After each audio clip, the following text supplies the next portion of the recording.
کچھ چیزیں ہوتی ہیں جو ملائکہ کو اٹریکٹ کرتی ہیں, کچھ چیزیں ہوتی ہیں وہ شیاطین کو اٹریکٹ کرتی ہیں. جس طرح سے آپ صلی اللہ علیہ وسلم کی حدیث ہے کہ جس گھر میں بھی تصاویر لگی ہوں گی اور جس گھر میں کتے ہوں گے اس گھر میں فرشتے نہیں آتے.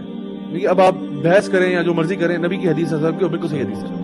جس گھر میں تصویریں لگی ہوتی ہیں اینیمیٹ چیزوں کی, لائک فار ایگزامپل لوگوں کی پکچرز لگی ہوئی ہیں, جانوروں کی تصویریں لگی ہوئی ہیں, تو یہ اگر آپ کے گھر میں ہے تو وہ ریموو کریں. اللہ کے نبی صلی اللہ علیہ وسلم کا گھر تھا, جبریل علیہ السلام نہیں آئے, نبی گھر نہیں آئے تو ہمارے گھر کیا ہے, تو وہاں تو اور اسی لیے اچھا کتا رکھنا ہے تو وہ اس کے لیے بھی شرائط ہے. اگر فار ایگزامپل گارڈ ڈاگ آپ نے رکھا ہوا ہے, یا اگر آپ کی بکریاں چراتے ہیں تو اس کے لیے مینجمنٹ کے لیے کتا رکھا ہوا ہے, یا پھر فار ایگزامپل آپ شکاری ہیں, شکار کے لیے آپ نے کتا رکھا, ٹھیک ہے, اپنی لیونگ اسپیس میں نہ ہو, لیونگ اسپیس میں نہ ہو, گھر سے باہر ہے. اور دوسرا یہ کہ وہ کسی کام کے لیے, ایسے بس شوقیہ کتا نہیں, پیٹ نہیں رکھنا چاہیے, اس طرح نہیں ہے. اور وہ تو بالکل ہی بری بات ہے کہ اگر آپ کے پاس صوفے پہ آ رہا ہے, صوفے پہ بیٹھ رہا ہے, نجاست ہر جگہ پھیلا رہا ہے اور آپ کے منہ چاٹ رہا ہے. نجاست کائنات کی سب سے بہترین نجاست ہے.